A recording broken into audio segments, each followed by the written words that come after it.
Hi everyone, know it's past, but yeah, we'll give everyone about 5 minutes to come in and we'll get things started.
Hi everyone, thanks for joining. We'll give it a couple more minutes still, and yeah, we'll get started.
Hi everyone. Yeah, we'll get things started on at this end. So yeah, just wanted to thank you all for joining and spending the hottest lunch break of the year with us. Know you'll appreciate hearing about product analytics. Yeah, appreciate everyone joining today. So yeah, no, we're really excited to have two fantastic guest speakers to talk us through the next hour around product analytics. For those of you who haven't joined before, we try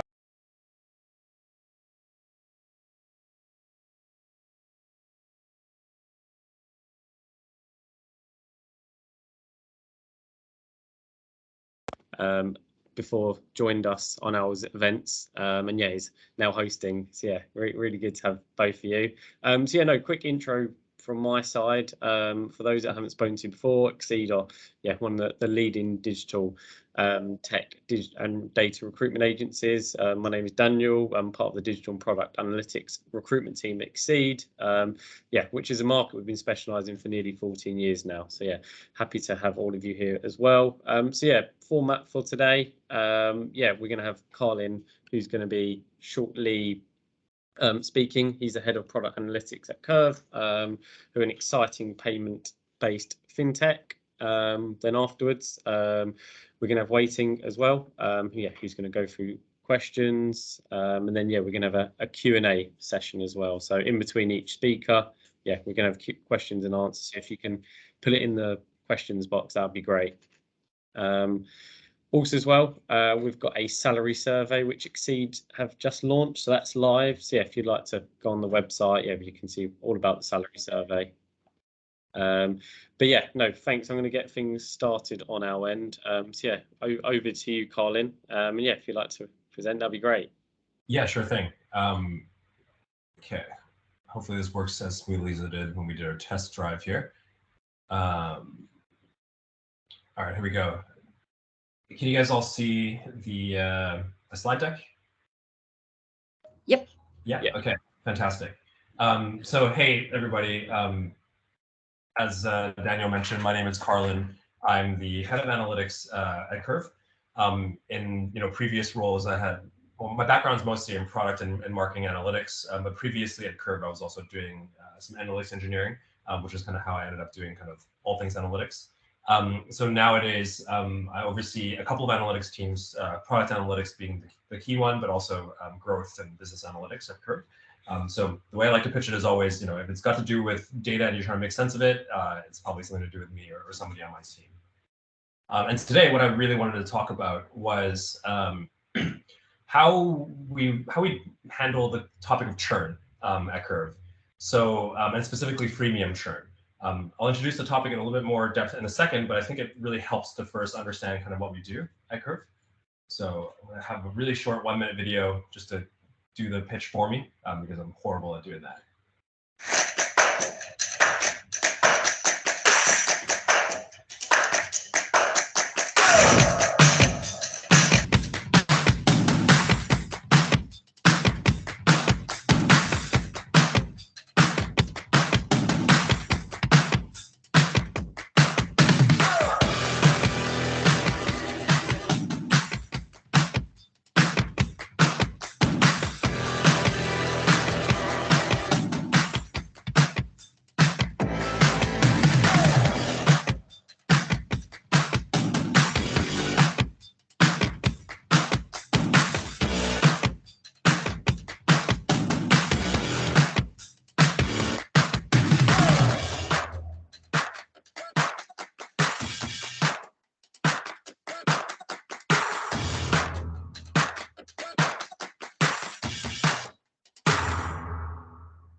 All right, so big shout outs to our creative team for putting that video together. But if I had to summarize that in one sentence, I mean, Curve is an all cards in one app where you can add all your different bank and credit cards into a Curve card, and you can use that one card anywhere for all your spending.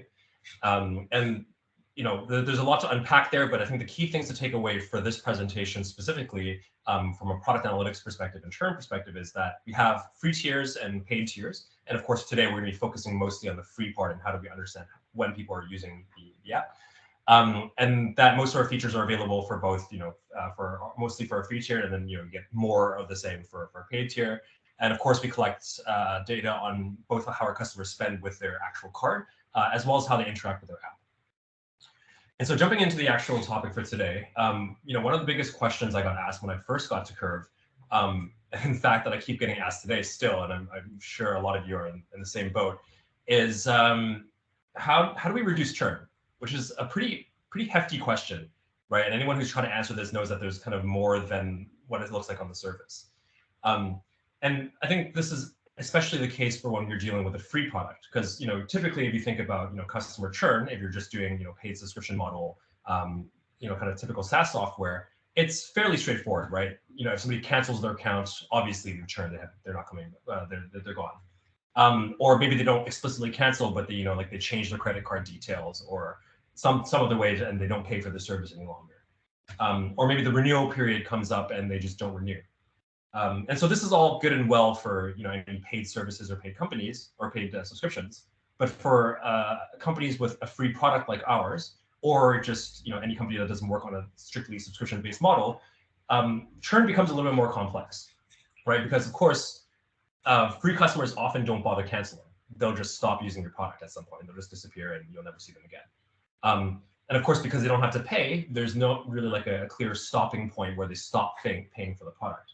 And similarly, because there's not any obligation to continue, they're kind of on an indefinite plan, and so there's not really like a point where we say, hey, you need to renew, and then they fail to do so.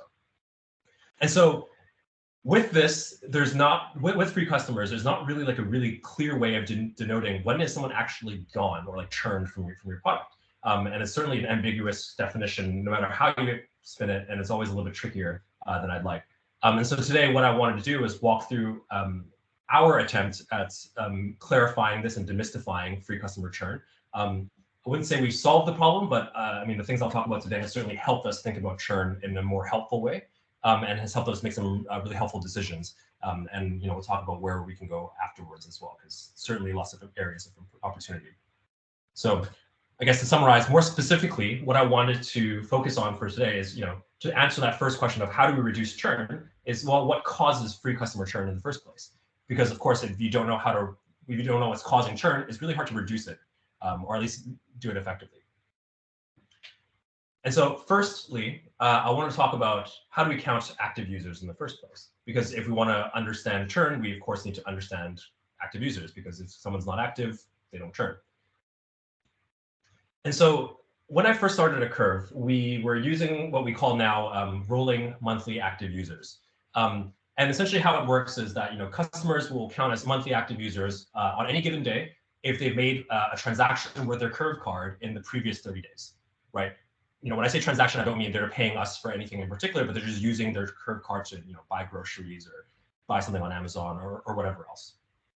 So we don't really have, I guess, like a subscription payment or any of those kind of specific events, but we're using transaction activity as a placeholder, combined with a 30-day period to say, if you're not spending with us over the last month, you're probably gone. It's not a perfect assumption, but it's one that we worked with. And so how it kind of works is it looks something like this, right? Like let's say somebody makes a transaction on April 1st, we count them as active for the following 30 days. So in the case of April, this fits neatly into for the entire month. And then if they don't make a transaction, before then we count them as churn starting May 1st. And then of course, if they make another transaction following that, we'll count them active for the following 30 days. Pretty straightforward, I think. Actually, not super complicated. And then of course, if somebody makes a transaction, on the 15th of the month, we'll count them as active until the following 15th of the month.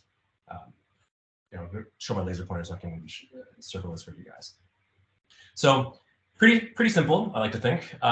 But with all things that are simple, once we start digging into it a little bit more and start thinking, okay, well, how can we use this data to actually reduce churn or identify the underlying causes? We started running into problems, and namely, first of all, reporting on a monthly basis got really tricky, and as well as once you start actually digging in to figure out causes. So, if we're trying to report, for the month of say May, which day of the month should we report our monthly figures? Are we talking about, do we do it on the 1st of May, or do we do it on the 31st? Do we take somewhere in the middle of the month? What about for months with 31 days? Do we do 30-day periods still? What about February? That kind of gets a little bit unintuitive. Or, everything we're looking at so far is on a daily basis, but we're trying to report on a monthly basis. Well, how do we aggregate this up? Do we say that because they're active for the majority of the month they're active? Do we say they're active because they're active at least one part of the day? Or do we say they're inactive because they had churned at some point? And then, of course, I think the biggest, juiciest question that we had was like, well, how do we use this data to figure out what causes customer churn? Like, because when I try to look at, okay, well, did this person even churn this month? They were gone for one day, kind of. Who's to say that we shouldn't be counting 31 days instead? Do we look at, April 1st and what they did to see what led them to churn on May 1st? Do we just look at the entire month of April? Do we look at March? And a lot of really confusing questions here. And the way I saw it was, okay, well, no matter how much I'm looking at this, it doesn't feel intuitive to me or my team. And the problem is, if it doesn't make sense to me as an analyst, it's not going to make sense to anybody else at the company. So we figured there needs to be a way to simplify this a little bit further. And so the way I thought about this was, it feels like, looking on a rolling monthly basis is almost too precise a metric for what we want, right? We're looking at data on a daily level and then trying to aggregate up to a monthly level. But, knowing that our customers don't necessarily follow a strict action, right? There's no specific rule saying once it's 30 days, they're gone for good. It could be 35 for some people, it might be 23 for some other people, or 60 for some others. Like, is it so important that we get down to the specific day? Maybe not. So what we decided to do instead was to kind of zoom out and say, let's aggregate all this data into months instead. And the resulting definition we've been calling calendar monthly active users. So we count, nowadays we count our monthly active users as someone who has made a transaction in that calendar month. So we still use transaction activity as in place of subscription payments, but instead of having to worry about what happened in the last 30 days, we just say, if you've made a transaction at any point during that month, you're active. If you didn't, you're churned. Simple as that. So in April, if they made a transaction, you're active in April. If you make a transaction in May, you're active in May. Otherwise, you're not. And we only report on this on a monthly basis, so we don't have to worry about weird situations where somebody has churn for like a couple of days in the middle of the month. If you make a transaction, you're all set. And there's a couple of benefits for both reporting and for analysis, right? So the first of all, to me, it was a much more intuitive definition, right? If I say you made a transaction, therefore you're active, I can say that in 1 second, and it generally makes sense without at face value. It's also in line with the reporting units, as I mentioned. There's no ambiguity about how to aggregate to a monthly metric because it's already monthly by design. And it also accounts for like uneven months, right?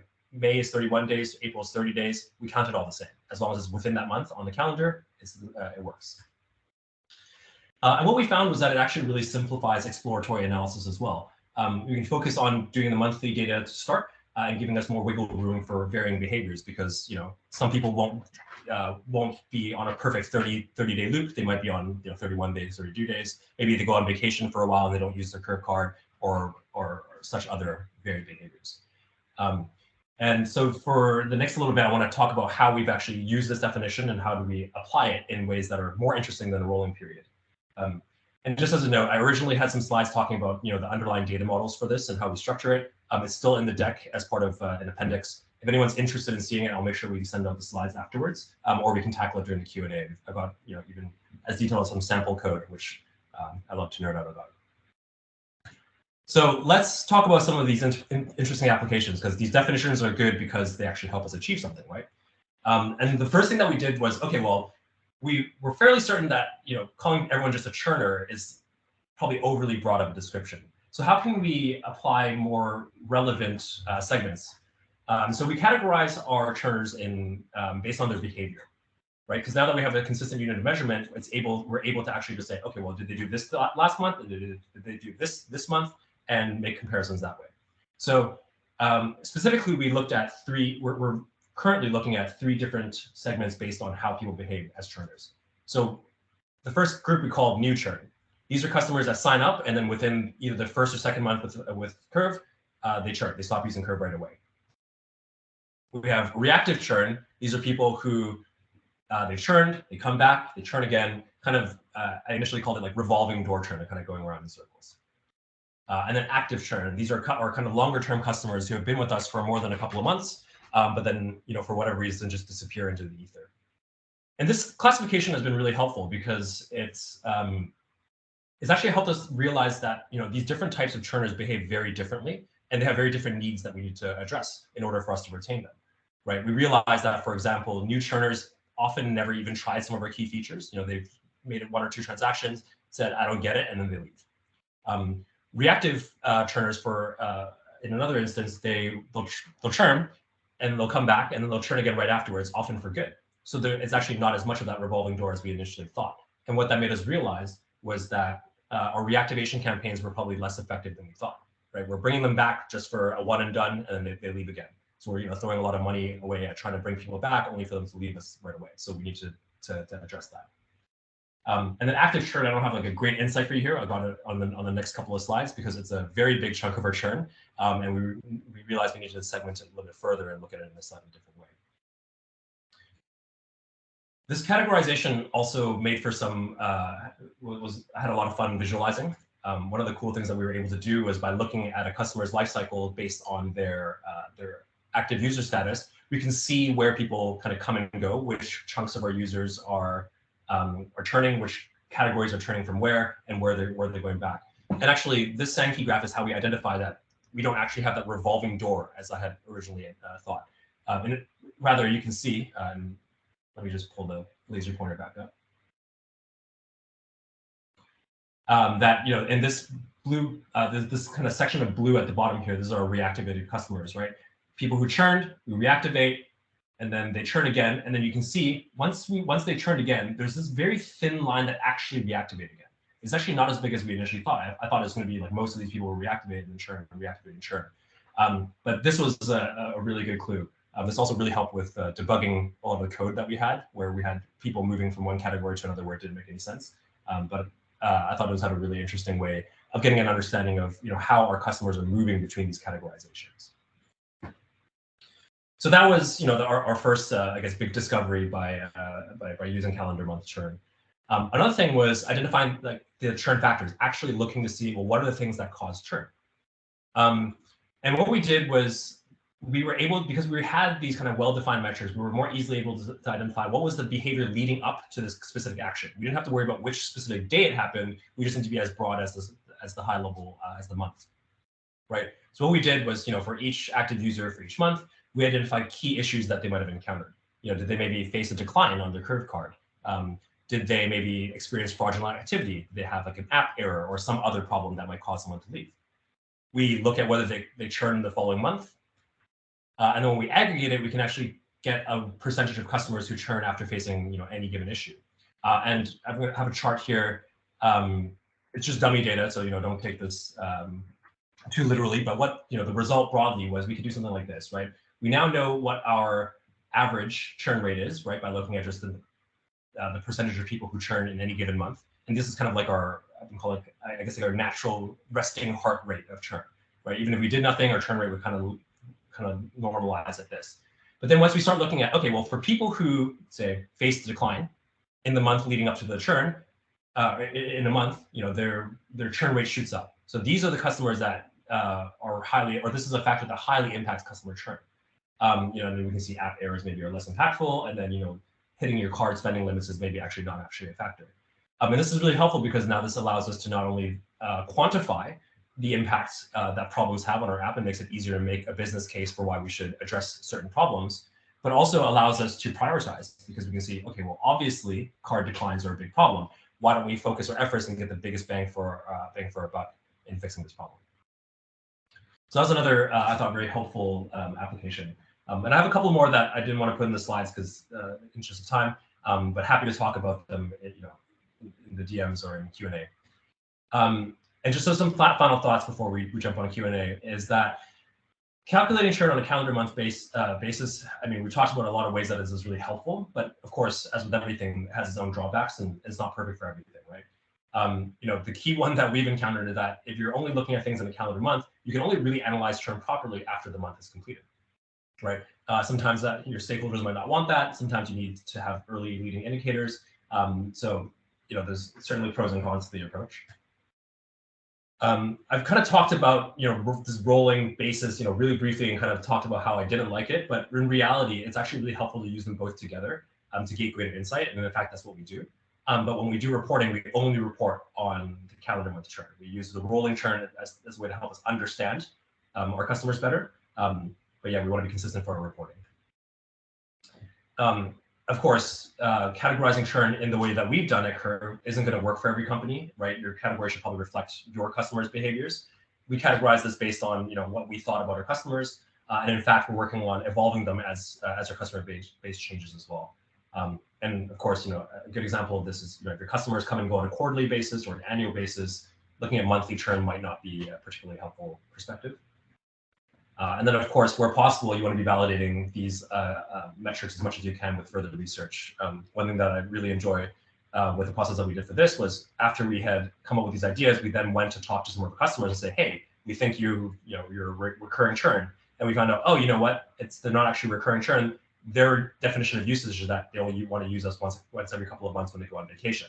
And so to them, they're actually a continuous user, but based on our data, it looked like they were coming back in and out.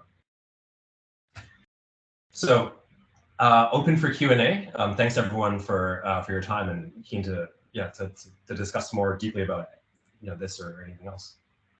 Thanks so much for that, Carlin. That was a fantastic presentation.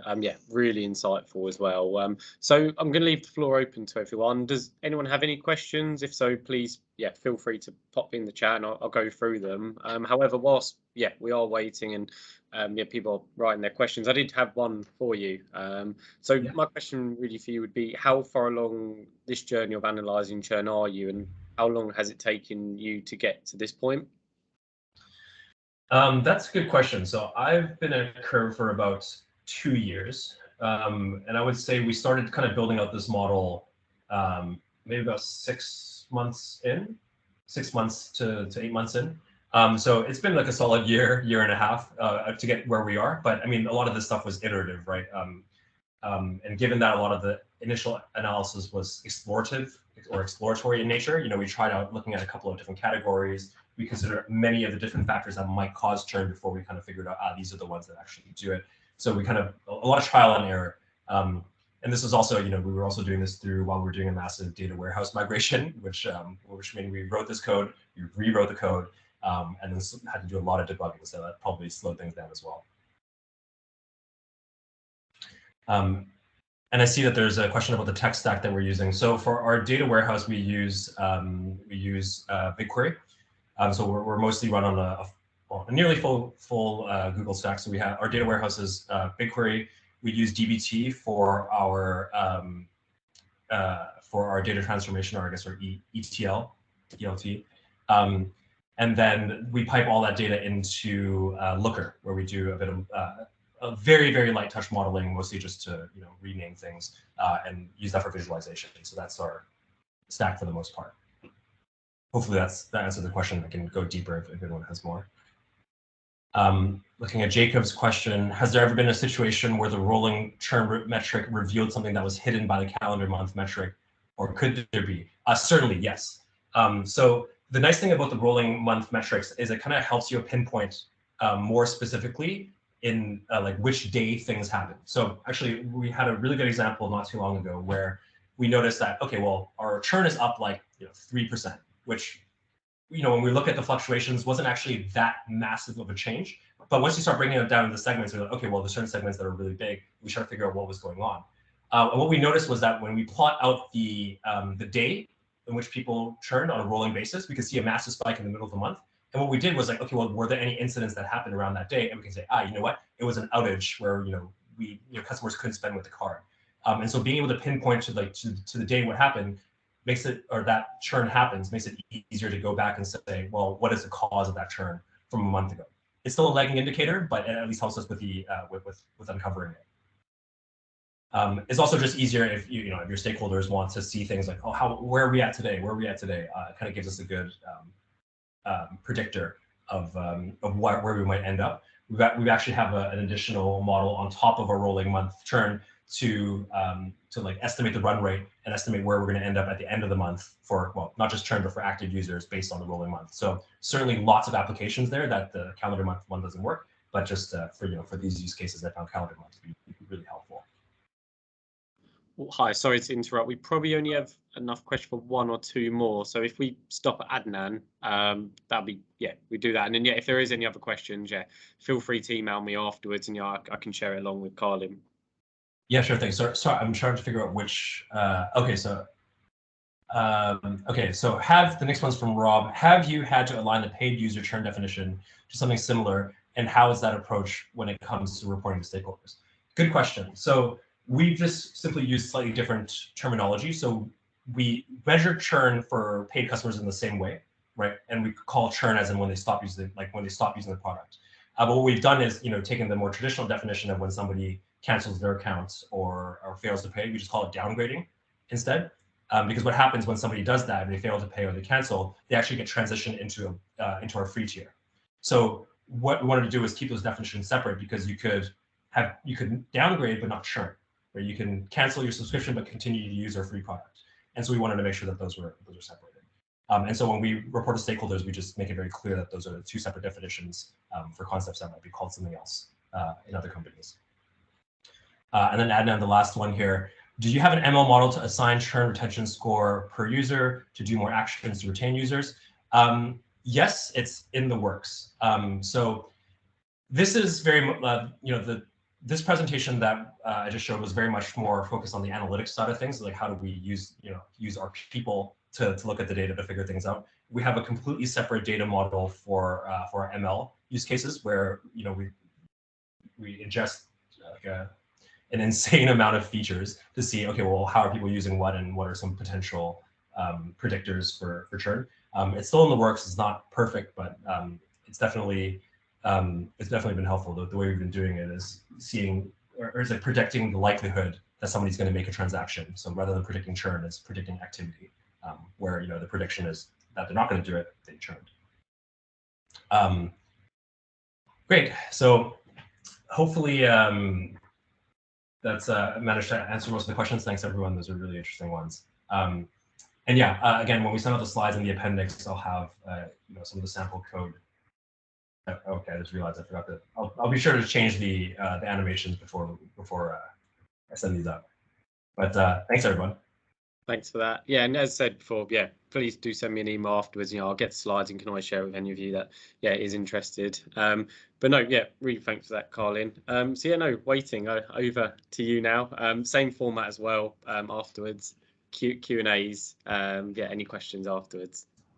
All right, let's hope that my sharing also goes equally as smoothly. Can you see it? Yes. Awesome. Cool. Yeah, thank you so much for that insight, Carlin. That was really interesting to see how you do that. And definitely some of the challenges you faced sounded very familiar to me. Cool. So, hey, everyone, my name is Weiting, and I am the head of product analytics at Cazoo. So yeah, I'm going to be talking a bit about scaling product analytics teams. So thanks very much for joining on your lunch break. And thank you for inviting me to be here today. Yeah, so just a bit about myself.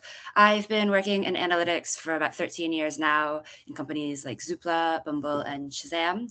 Like Carlin, I've also worked in marketing analytics, growth analytics.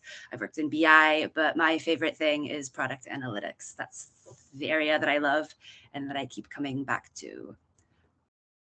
So I'm going to share a few Cazoo highlights just to give you some context around how quickly our team has had to grow over the last several years.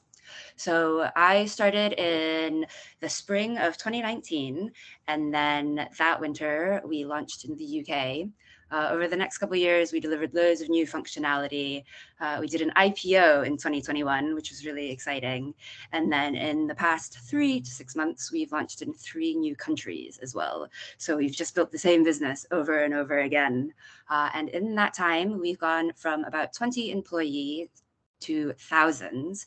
We started with 2 product teams, and now we have over 20. And our data analytics and data science team started with 4 people, and now there's about 40 people, including 8 product analysts and more people who are getting interested in it all the time. So it's definitely been a challenge to scale and make sure that everybody's happy and working on all of the right stuff.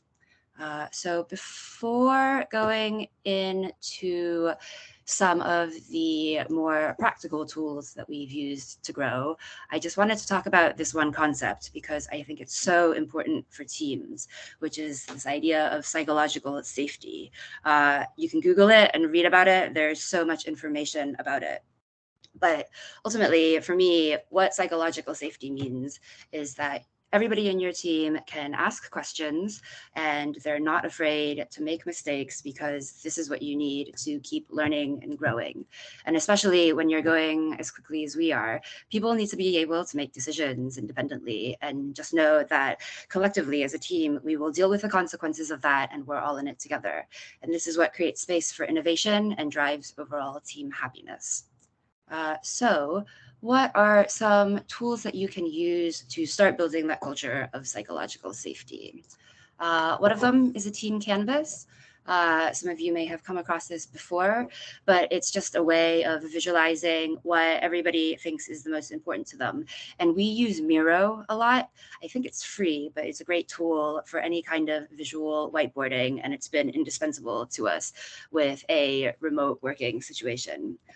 So when are good times to do a team canvas? When you've got a lot of new people joining, or you don't necessarily agree on what your ground rules are for day-to-day team activities.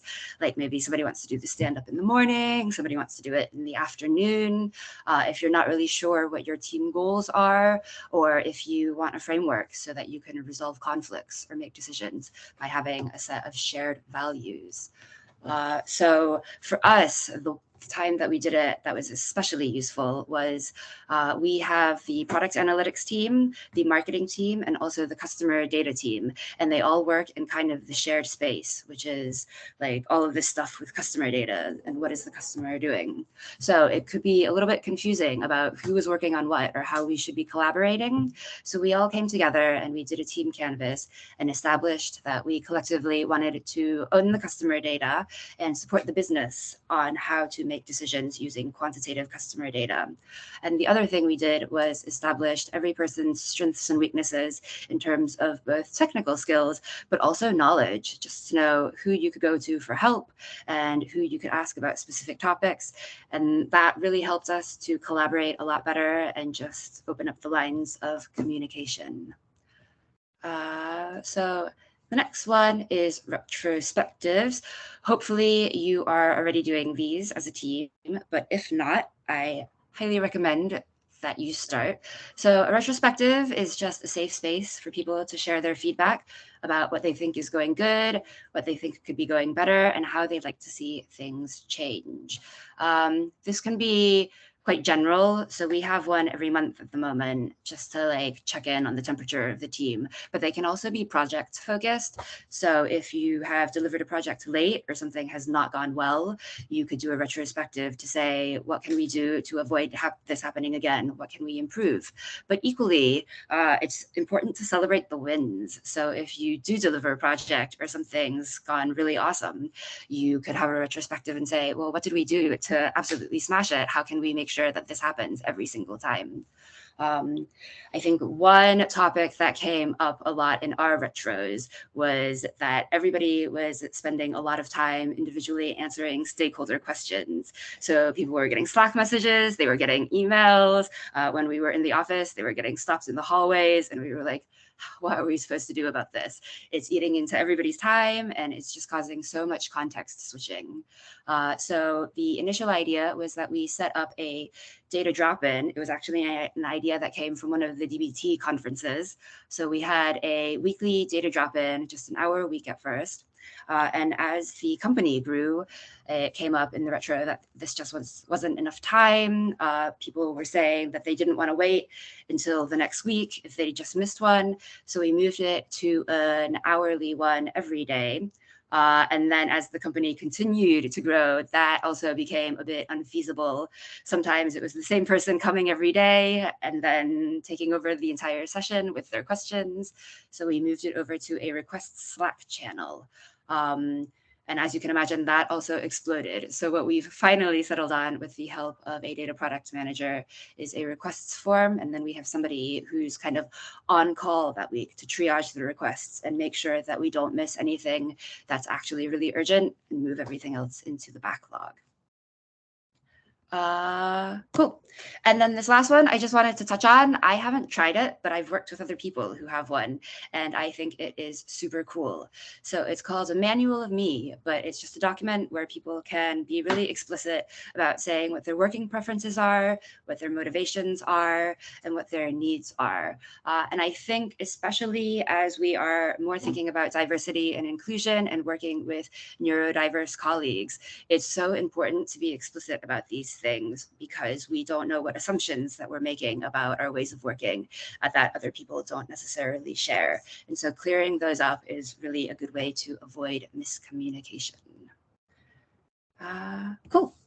So I've talked a lot about teamwork now, and I think that within the team, that is very important, but equally, it's important to work with people outside of your data teams, especially for product analytics. I think the number one thing to remember is quantitative data is not the only kind of data about your customers. Customer data comes from everywhere. It comes from market insights, it comes from customer service interactions, it comes from research, design, and UX. So I just wanted to share a couple of examples of this, and then I'll wrap it up for the Q&A. So the first one was a bad Trustpilot rating that we had at the very beginning.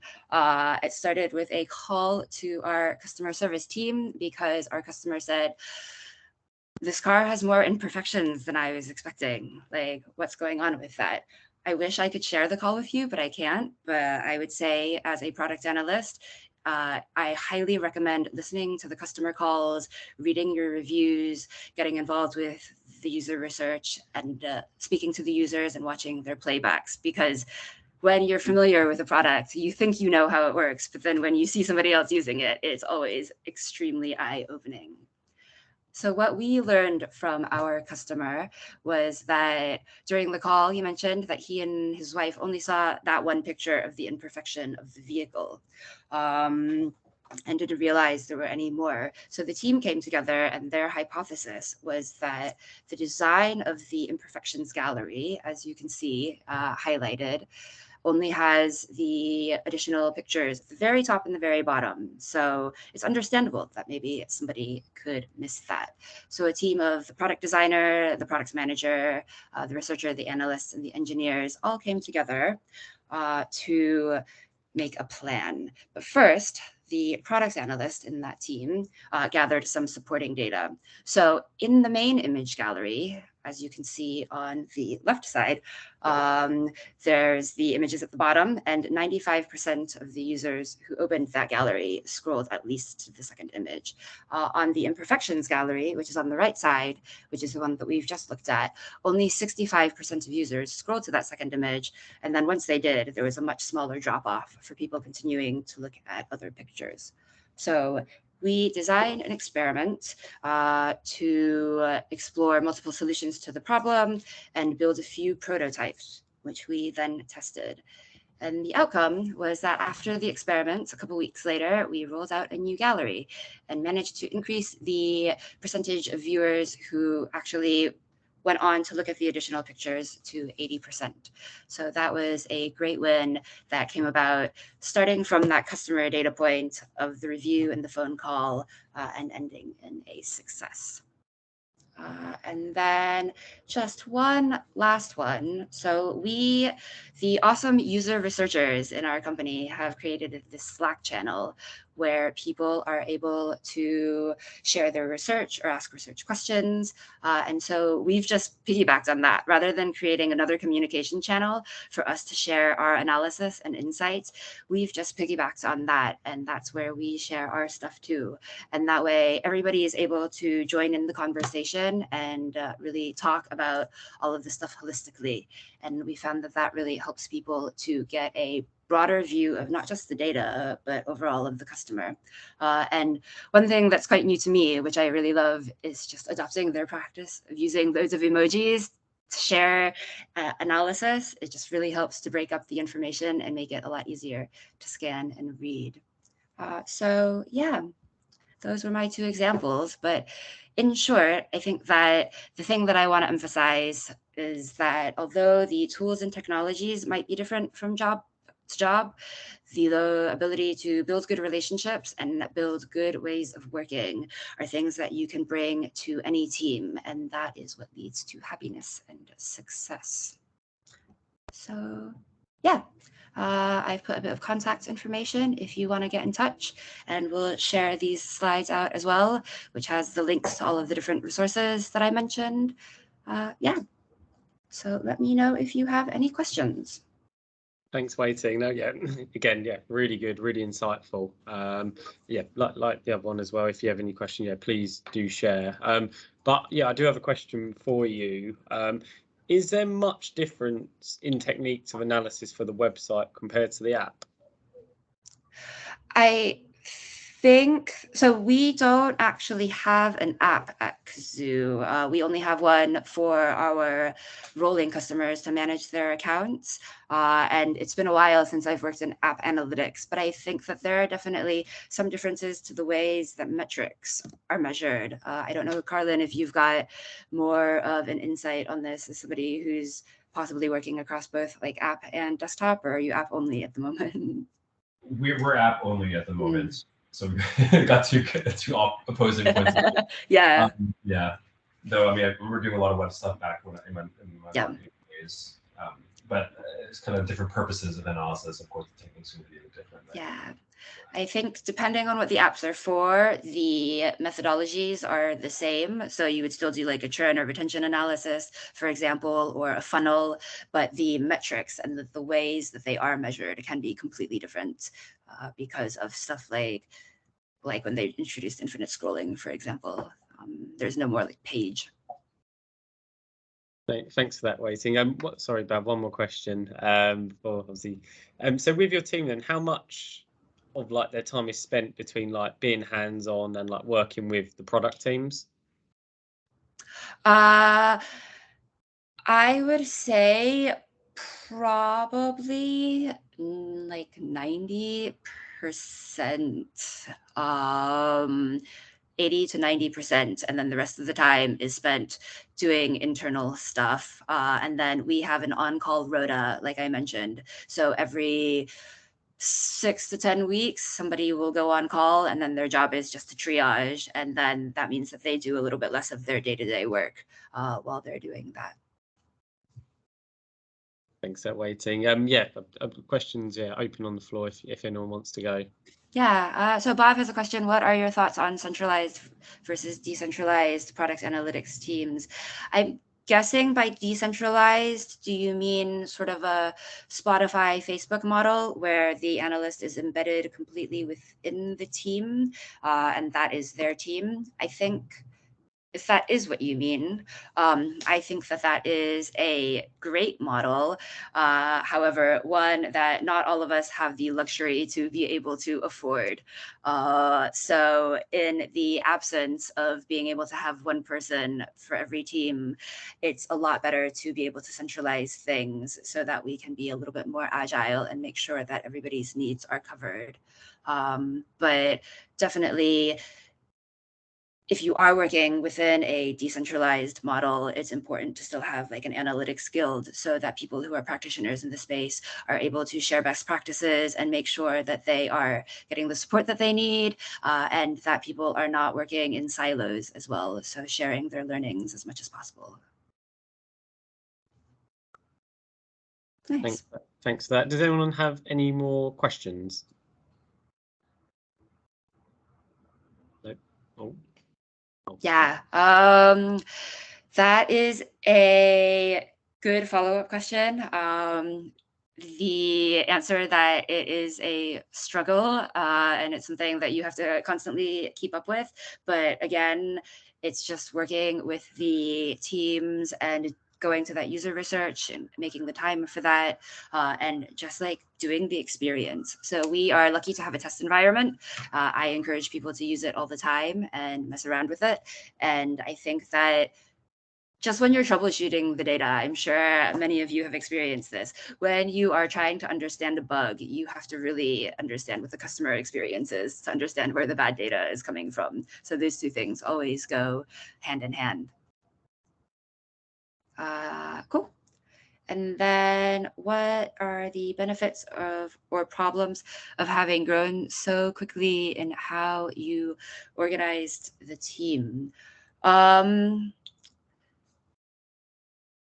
think that the benefit, I don't know if we've necessarily organized the team in a specific way as much as tried to make the team adaptable as possible. So that in and of itself is the benefit, because the fact that we are very much sort of influenced by the circumstances around us, but by being a team that has trust and support of each other, we can just grow and adapt to anything that we need to. I think the problem of that is that things can often be a little bit undefined and change all the time, and people like to have a little bit of structure and ownership. And so when you're moving across things really quickly, sometimes you can't give that to people as much as they'd like. Yeah, it's just something that we're just constantly evolving to see how we can solve those problems. Nice. Thanks for that, Weiting. Any final questions before we wrap everything up? I am going to stop sharing. So in your research and insights updates channel, are the researchers, product analysts reporting data together, or are they presented independently? It really depends. When we do teamwork, so with teams that we're directly aligned with, often it will be presented more independently, but the benefit of having that shared Slack channel is that it's highly interactive, so that if somebody shares something which is relevant to another team or related, we can cross-link it or start a conversation about it and continue that. I think that in situations where we're doing like a cross-team project involving a lot of different people, then sometimes somebody will take the time to synthesize that all together and present it in a deck, for example. So it just depends on the situation and the depth of the analysis and insight, for sure. Thanks for that, Weiting. No, yeah, we'll close the floor there. But no, just wanted to thank you both so much. Yeah, both were excellent, really interesting, really insightful.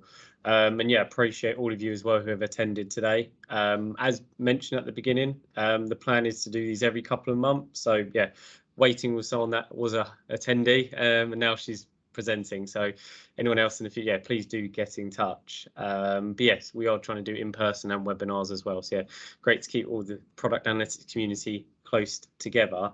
So yeah, no, please connect with me on LinkedIn. This has been recorded as well, so anyone who has missed this or any of the presentations, please let me know, and I can send the recording out to you. But yeah, one final thank you to everyone, and yeah, please all enjoy the sun on your lunch breaks. Get one last bit for the rest of the afternoon. Thanks, Weiting. Thanks, Carlin. Awesome. Thank you, everyone. Yeah, thanks.